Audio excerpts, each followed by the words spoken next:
Police officers never know what they're going to face. They need to be ready for any type of danger. And here in central Utah, this sheriff wears more than one badge. Go ahead.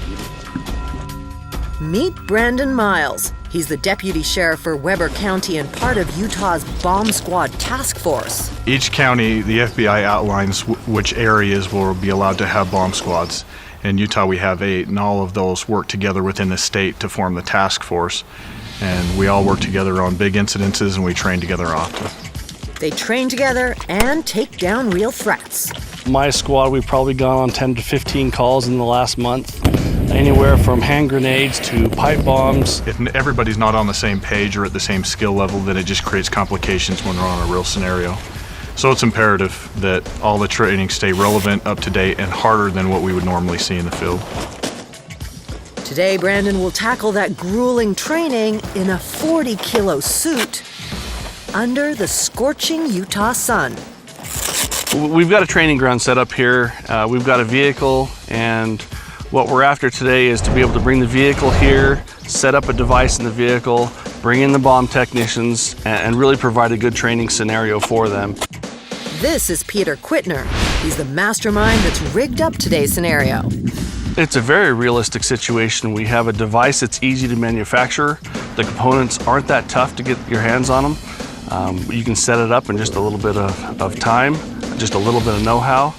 And this range provides a good training scenario for our bomb technicians to be able to combat that. The bomb squad, when they come in, they're going to be using some tools that are designed to separate the device from the vehicle. So you'll see some damage. The bomb starts ticking. Ordinarily, we would use a robot, but for today, we're going to train for worst case scenario. Worst case means people approach the bomb instead of a machine. These EOD-9 suits are top of the line in bomb protection. They redirect blast pressures, protect against shrapnel, and have a built-in cooling system. It's like the main part of the electrical component sitting on the console of the car. We got wires running down and then around the back, and it looks like the wires go into the trunk. I think the explosives themselves are all in the trunk. I think what we need to do is have a sniper shoot out the windows from driver's side through passenger side, knocking out both those windows. Mission accomplished. Next, we're going to set up this device, which is essentially an explosive charge in the middle of a bottle of water. When this goes off, it'll just shred and tear up everything in its path. What we want is to separate that control unit from the explosives in the back. We're going to put this through the window. He's going to catch it on the other side. We'll carefully set it down to not disturb the car. We're going to step back, drop this remote firing device, and shoot it from there.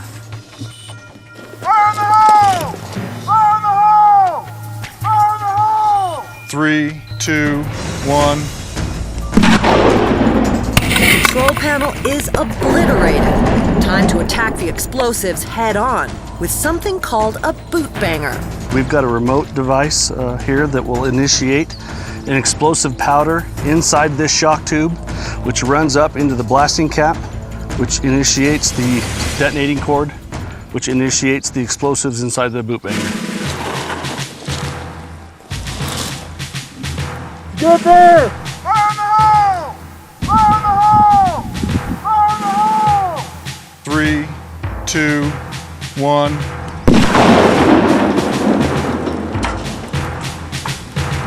This was a perfect example of what the boot banger should do and what the whole exercise was about. The team did great. They had a plan, they executed the plan. The charges worked as they were designed, the components were separated. It was controlled. It does amount to some danger, but the more we practice this lower level of danger, when we experience the real thing, it's a lot less severe.